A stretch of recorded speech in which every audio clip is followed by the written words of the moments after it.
स्वागत है भाई, स्वागत है, स्वागत है।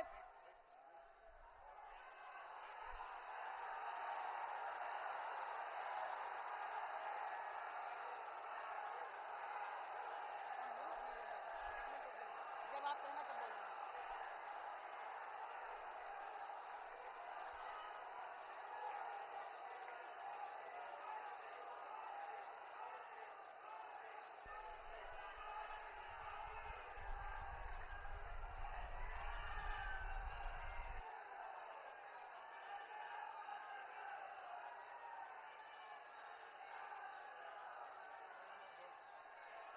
स्वागत है भाई, स्वागत है। मोदी जी को जय श्री राम,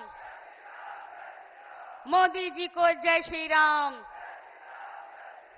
फिर एक बार, फिर एक बार, अब की बार, अब की बार मेरा परिवार, मेरा परिवार मोदी, मोदी, मोदी, मोदी, मोदी, मोदी। स्वागत है भाई, स्वागत है,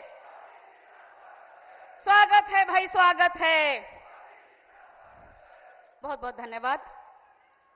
समस्त श्रावस्ती जन की ओर से कर्मठता, वैचारिक निष्ठा और राष्ट्र सर्वोपरिता के 10 बेमिसाल साल देने वाले माननीय प्रधानमंत्री जी का आज श्रावस्ती की इस पावन भूमि पर स्वागत करते हुए मैं अपने आप को बहुत सौभाग्यशाली मानती हूं। हारे नहीं जब हौसले तो कम हुए कुछ फासले, दूरी नहीं कोई हमें समर्पण चाहिए, कुछ कर गुजरने के लिए मौसम नहीं मन चाहिए। हम सबका सौभाग्य है कि जिनके लिए हमने पलकों के पावड़े सजाए थे वो देश के यशस्वी प्रधानमंत्री जी श्री नरेंद्र मोदी जी हम सबके बीच पधार चुके हैं। उनका नमन है, वंदन है, बार बार अभिनंदन है। श्रावस्ती की जनता बड़े मन से कह रही है, आप दहाड़ोगे तो वनराज दहल जाएगा, आप मुस्कुराओगे तो हर तरफ कमल खिल जाएगा। आप तो हमारे भारत की आन बान शान हो आदरणीय मोदी जी। एक आपके नेतृत्व में पूरा विश्व निखर जाएगा। बहुत बहुत स्वागत। स्वागत की कड़ी में मैं मंच पर उपस्थित उत्तर प्रदेश के यशस्वी उप मुख्यमंत्री जी, जिनके प्रदेश अध्यक्ष रहते हुए मैंने उनके प्रदेश महामंत्री भाजपा के रूप में काम करते हुए बहुत कुछ सीखने का अवसर प्राप्त किया, ऐसे कार्यकर्ताओं के अति प्रिय आदरणीय श्री केशव प्रसाद मिश्रा मौर्य जी से अनुरोध करती हूं कि वह गरीबों के मसीहा, विश्व पटल पर न भूतो न भविष्यति जैसे राजनेता का व्यक्तित्व धारण करने वाले युग पुरुष आदरणीय प्रधानमंत्री जी का स्वागत बुद्ध जी की प्रतिमा देकर करने का कष्ट करें। आदरणीय उप मुख्यमंत्री जी।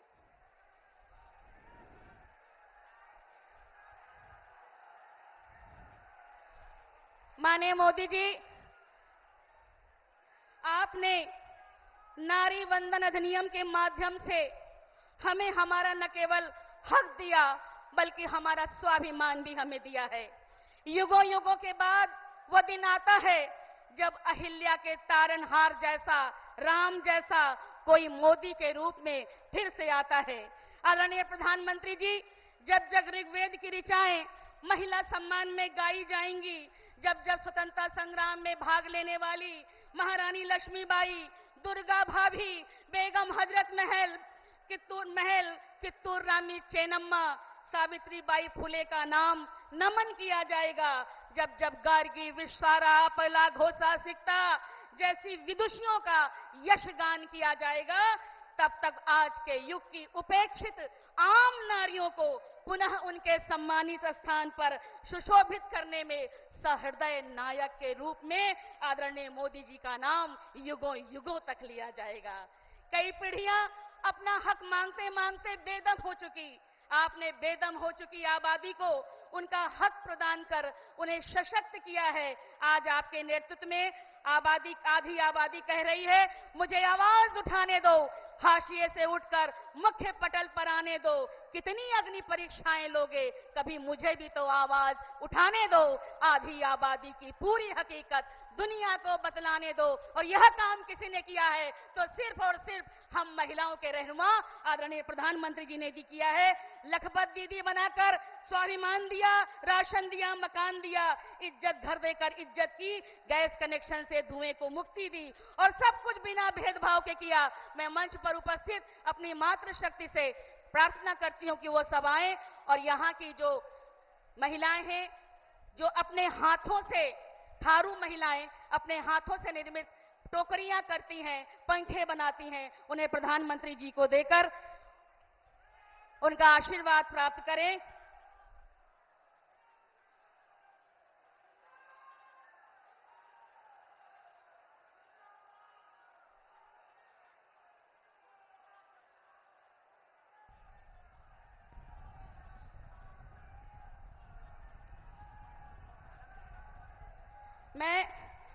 मैं आदरणीय उत्तर प्रदेश के उप मुख्यमंत्री आदरणीय केशव प्रसाद मौर्य जी से आग्रह करती हूं कि वो आए और आकर के आदरणीय प्रधानमंत्री जी का स्वागत उद्बोधन करने का काम करें। आदरणीय उप मुख्यमंत्री जी, बोलिए भारत माता की।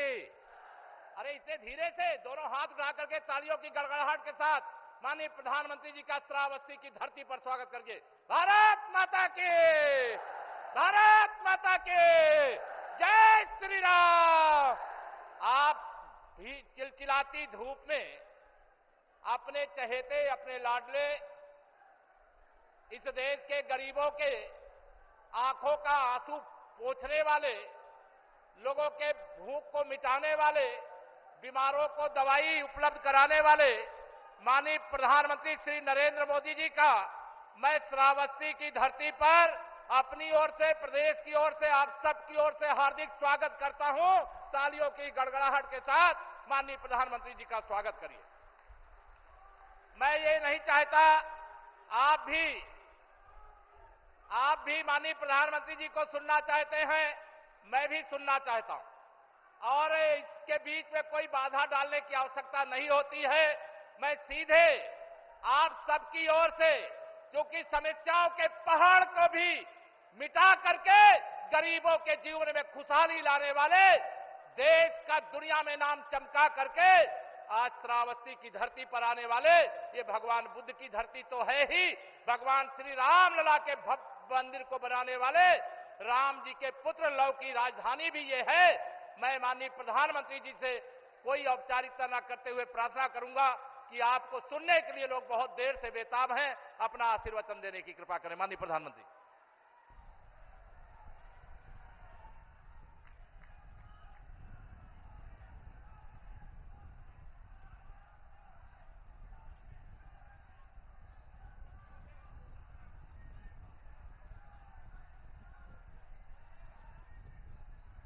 बोलिए भारत माता की। मैंने माननीय प्रधानमंत्री जी से निवेदन कर दिया, आप सब चाहते हो ना तुरंत बोले। तालियों की गड़गड़ाहट के साथ माननीय प्रधानमंत्री जी का स्वागत करिए। मोदी मोदी मोदी। बहुत बहुत धन्यवाद। भारत माता की, भारत माता की।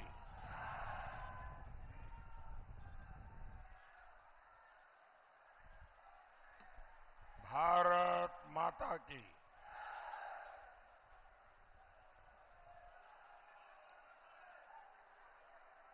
मैं पाटेश्वरी मां के चरणों में प्रणाम करता हूं।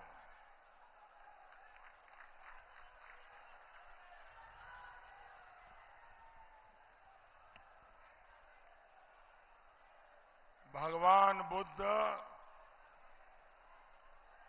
और तीर्थंकर संभवनाथ प्रभु राम के पुत्र लवकुश की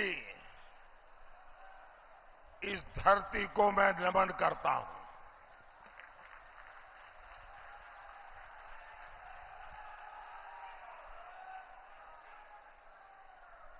मैं हेलीकॉप्टर से देख रहा था कि जितने लोग यहां अंदर हैं, उससे ज्यादा लोग बाहर हैं।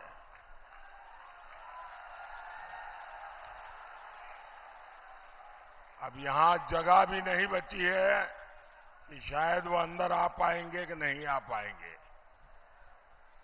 लेकिन वो इतना कष्ट उठाकर यहां तक आए हैं, न मैं उनके दर्शन कर पा रहा हूं, न वो मुझे देख पा रहे हैं, लेकिन उसके बावजूद भी इतना प्यार, इतने आशीर्वाद,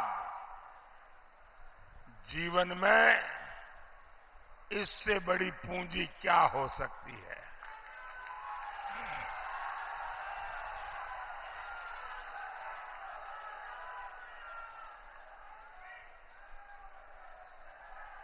अभी जब मैं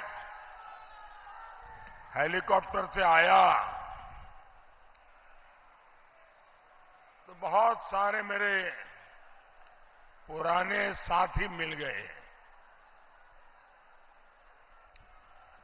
और बहुत सारी पुरानी बातें वहां हेलीपैड के पास खड़े खड़े उन्होंने मुझे याद कराई।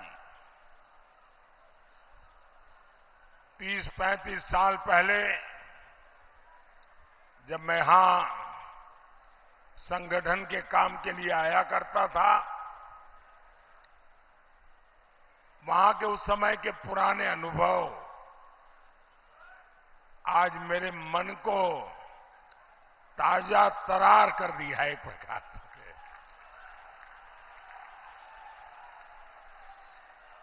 साथियों, आपका ये प्यार, ये जन सैलाब, ये उत्साह, ये साफ साफ बता रहा है कि सपा कांग्रेस का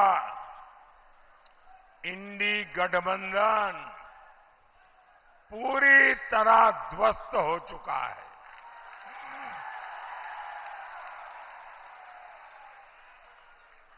पूरा देश एक ही बात कह रहा है, फिर एक बार, फिर एक बार, फिर एक बार। साथियों, कल मैंने कुछ वीडियो देखे जिसमें लोग भाग भाग करके मंच पे चढ़ जाते थे। तो मैंने पूछा, भाई ये हुड़दंग क्या चल रहा है? तो उन्होंने बताया कि सपा कांग्रेस वाले रैली में लोगों को लाने के लिए कॉन्ट्रैक्ट देते हैं, प्रति व्यक्ति पैसे देते हैं, लेकिन इन्होंने पेमेंट किया नहीं, इसलिए लोग गुस्से में भाग करके मंच पर पहुंच गए। अब जिस पार्टी का ये हाल हो, वो आपका भला कैसे कर सकते हैं? साथियों, आपने देखा होगा हफ्ते पहले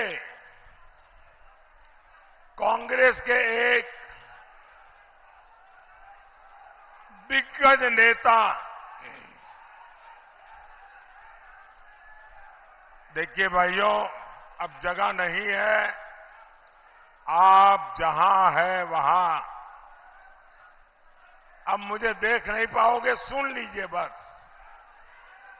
और ये स्क्रीन वगैरह लगाए हैं, वहां अगर कुछ दिखाई देता है तो उसी के सहारे काम करना पड़ेगा। अगर आप इजाजत दें तो मैं आगे बोलना शुरू करूं, तो आपकी इजाजत है? कांग्रेस के एक दिग्गज नेता जो कांग्रेस के शाहजादे पर जिनका पूरा पूरा कंट्रोल है और वो एक प्रकार से कांग्रेस के शाहजादे के कमांडो की तरह काम कर रहे हैं। 3-4 दिन पहले वो ट्वीट करते थे, मोदी को भला बुरा कहना ये उनका काम होता है, तो वो लगातार कह रहे थे निवर्तमान प्रधानमंत्री श्री नरेंद्र मोदी। अब ठीक है, उनको मजा आता था, करते थे, मैं कुछ बोलता नहीं था, लेकिन अभी चौथे और 5वें चरण के मतदान के बाद उन्होंने निवर्तमान वाला जो मजाक उड़ाते थे वो भी मजाक करना छोड़ दिया है। मतलब एक कमांडो ने भी मान लिया है कि देश की जनता मोदी को फिर एक बार प्रधानमंत्री बनाने का निर्णय कर चुकी है।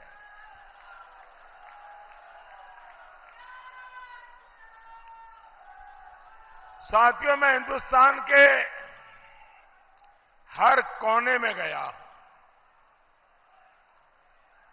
जनता जनार्दन के आशीर्वाद लेने के लिए गया हूं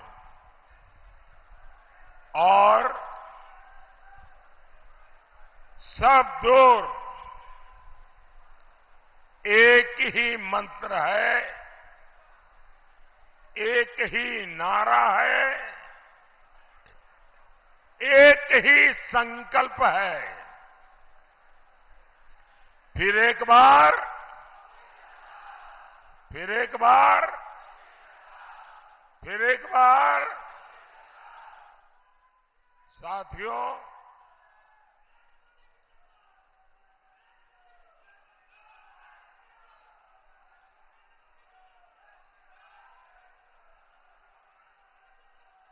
उनको करने दीजिए। नहीं, आप चालू रखो, आप थक जाएंगे फिर मैं शुरू करूंगा।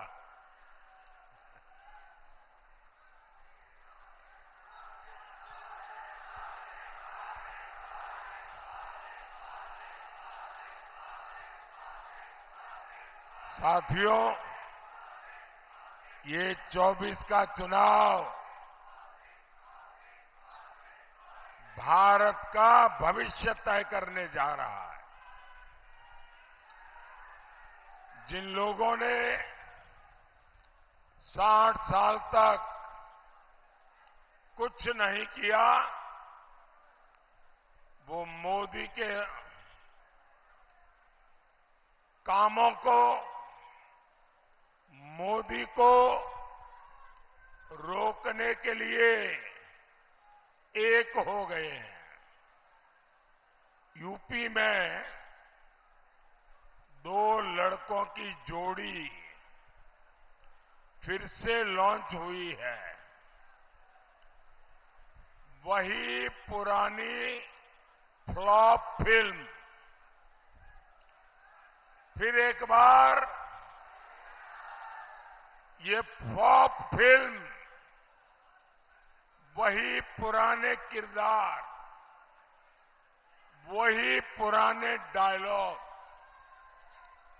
अब आप मुझे बताइए, पूरा चुनाव खत्म होने को आपने एक भी नई बात इन लोगों के मुंह से सुनी क्या? देश को आगे कैसे ले जाएंगे, विकास का विजन क्या है, अर्थव्यवस्था को लेकर क्या प्लान है, दोनों शाहजादों ने एक बार भी भरोसेमंद बात नहीं कही। मैं समझ नहीं पा रहा हूं, आखिर ये वोट मांग क्यों रहे हैं भाई? ये कहते हैं मोदी ने जो काम किया है हम उसको पलटने के लिए आएंगे। मोदी के सारे कामों को सब खत्म करके हम नए सिरे से देश को चलाएंगे और यही इनका एजेंडा है, मोदी के कामों को पलटना। भाई और बहनों, 10 साल में मोदी ने क्या काम किए? मोदी ने 4 करोड़ गरीबों को पक्के घर दिए।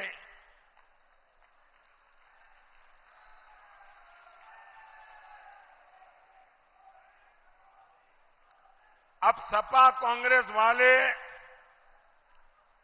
सब पलटने का निर्णय कर लिए हैं, मतलब इन 4 करोड़ घरों की जो चाबी है वो उससे ले लेंगे, मकान छीन लेंगे और उनकी वोट बैंक को मकान दे देंगे। मोदी ने 50 करोड़ से ज्यादा गरीबों के जनधन खाते खुलवाए।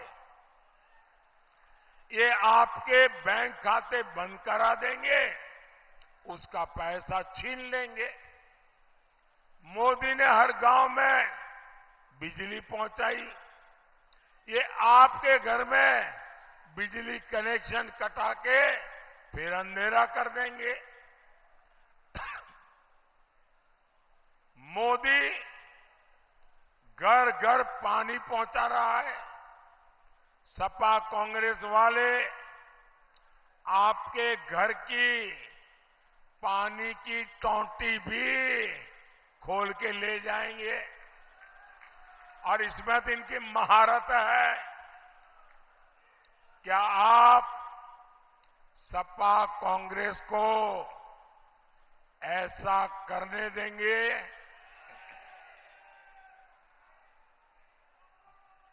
ऐसी आवाज नहीं चलती है भाई।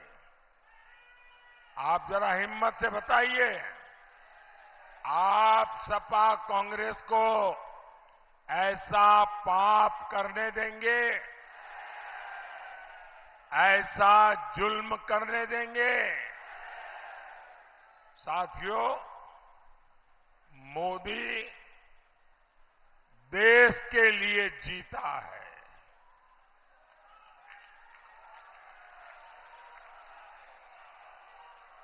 मोदी ने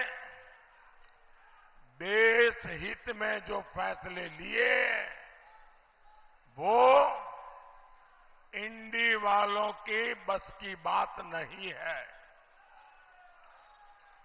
अरे क्या क्या पलटोगे,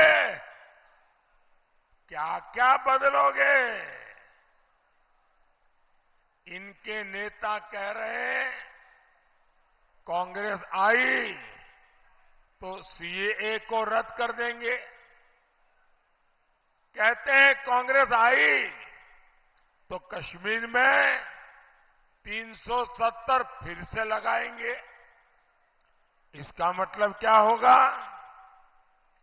जो आतंकवादी आज जेल में है उन्हें कांग्रेसी पीएम के घर में बुलाकर बिरयानी खिलाएंगे। जिन लोगों की सोच ऐसी है, जो ऐसे ख्यालों को पालते हैं, ऐसे इंडी गठबंधन वाले साथियों, आप कल्पना करिए इन लोगों के इरादे देश को कितने तबाह कर देंगे। कांग्रेस आई तो भ्रष्टाचार पर जो कड़े नियम बने हैं, जो नोटों के पहाड़ पकड़े जा रहे हैं, ये कानून बदलकर भ्रष्टाचारियों को बचाएंगे। सपा राज में डीएम बनाने के लिए रेट कार्ड फिक्स था, डीजीपी बनाने के लिए रेट कार्ड फिक्स था, नौकरी देने के लिए रेट कार्ड फिक्स था, सड़क बने बिना पैसों का भुगतान हो जाता था। अब ये सब बंद हो गया है।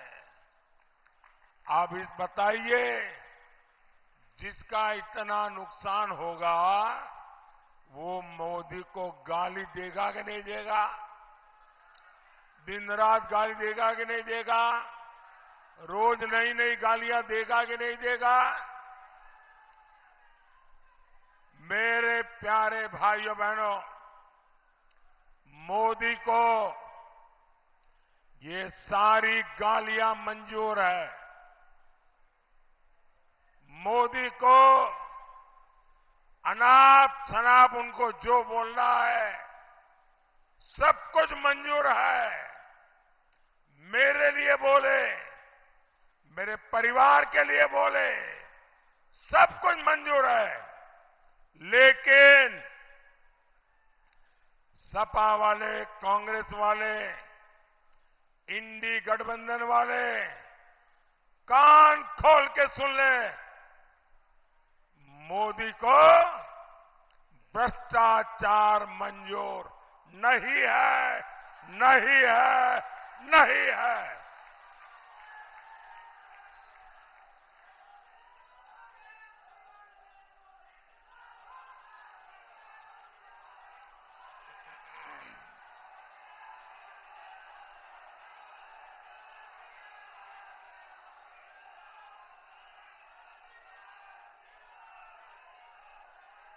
साथियों, यूपी के शहजादे को यूपी में पुराना गुंडा राज वापस चाहिए। जब से भाजपा सरकार यहां आई है, गुंडों पर आफत आई है। जो जमीनें माफियाओं ने कब्जे की थी, आज उन पर गरीबों के लिए घर बन रहे हैं। आपने देखा होगा, जो गुंडे, उनका नाम सुनते ही लोग कांपते थे, आज वो गुंडे गले में तख्ती लटकाकर हाथ जोड़ करके कहते हैं कि मुझे जेल में भेज दो।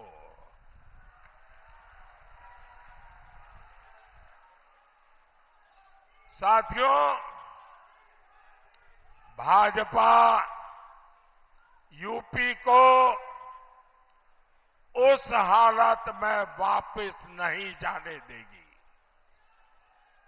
और ये मोदी की गारंटी है।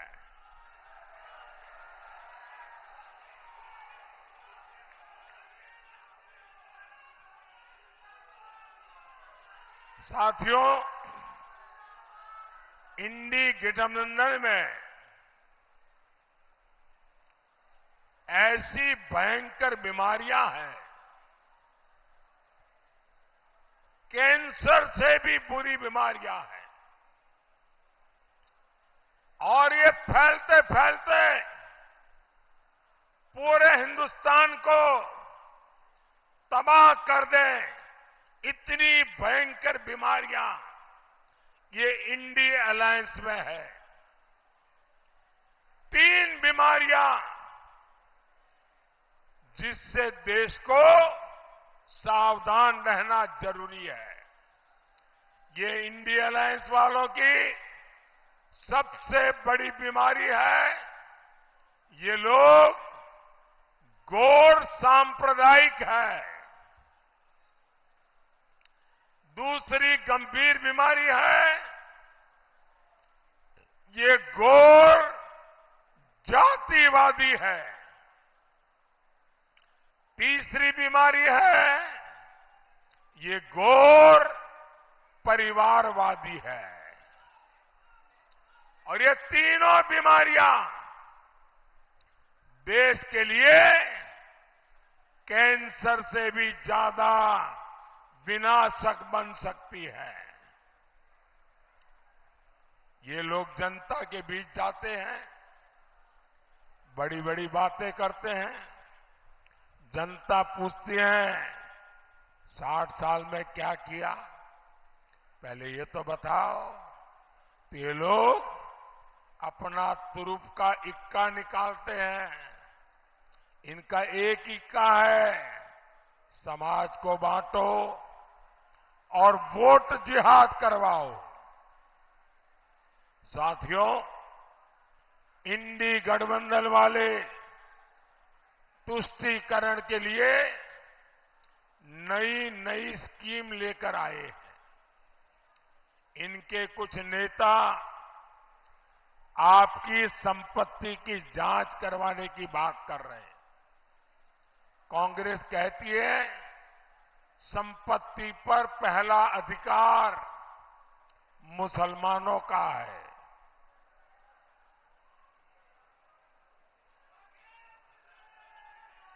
मोदी कहता है संपत्ति पर पहला अधिकार इस देश के गरीबों का है।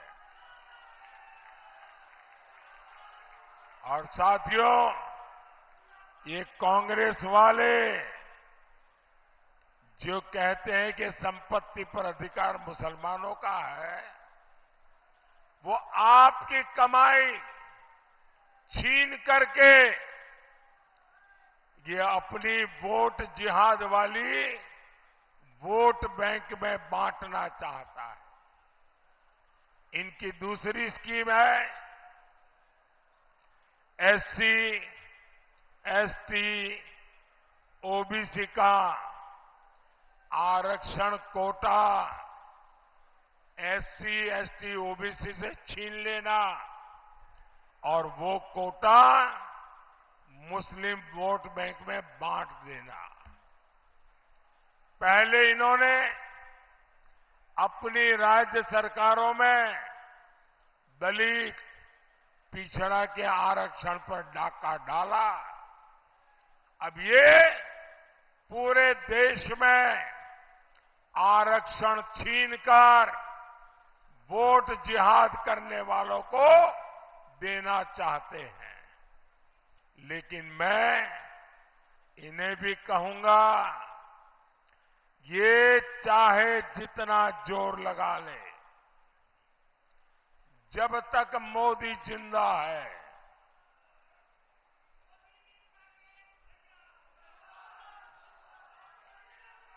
जब तक मोदी जिंदा है, गरीब, दलित, पिछड़ों, आदिवासियों का आरक्षण कोई छीन नहीं सकता।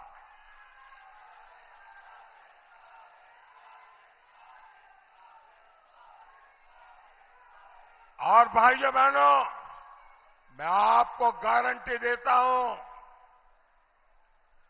वंचितों का जो अधिकार है, मोदी उसका चौकीदार है।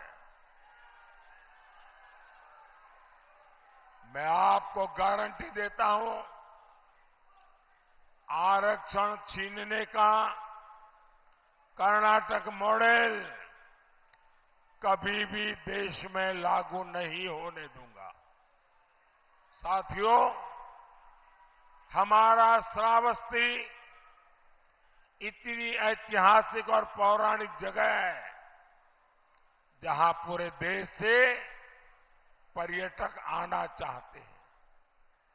पहले इतने समय सपा, बसपा, कांग्रेस की सरकारें रही, लेकिन किसी ने श्रावस्ती के विकास के बारे में सोचा क्या?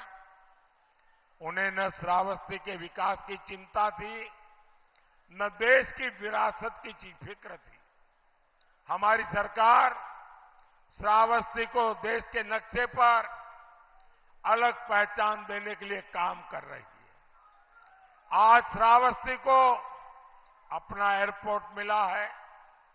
श्रावस्ती से देश भर के लिए फ्लाइट चले, हम इस दिशा में काम कर रहे हैं। श्रावस्ती, बलरामपुर, खलीलाबाद रेल परियोजनाओं का भी शिलान्यास हो चुका है। यहां मां पाटेश्वरी विश्वविद्यालय भी तैयार हो रहा है। स्वास्थ्य सेवाओं के लिए मेडिकल कॉलेज भी बनाया जा रहा है।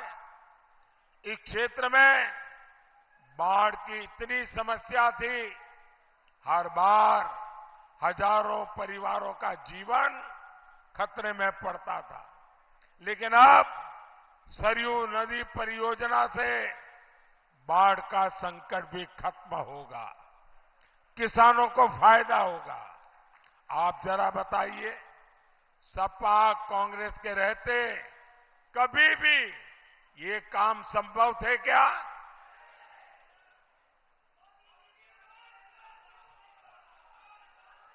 अगर गलती से इन्हें मौका मिला तो जो काम चल रहा है ये उन्हें भी ठप करके रख देंगे और पैसे खा जाएंगे।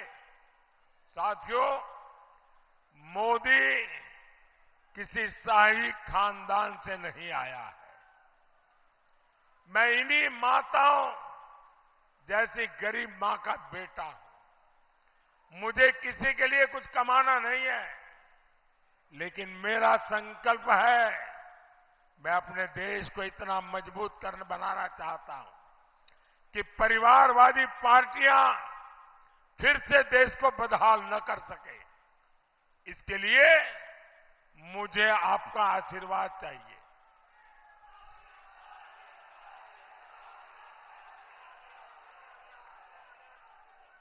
पच्चीस मई को श्रावस्ती से आप साकेत मिश्रा को जिताकर दिल्ली भेजेगा। आपको यहां गैसली विधानसभा उपचुनाव में भाई शैलेश कुमार सिंह जी को भी भारी मतों से विजयी बनाना है। घर घर जाइएगा और कहिएगा मोदी जी आए थे और मोदी जी ने आपको जय श्री राम कहा है। हर परिवार में मोदी का जय श्री राम पहुंचाओगे, घर घर जाओगे। मेरे साथ बोलिए, भारत माता की, भारत माता की। बहुत बहुत धन्यवाद।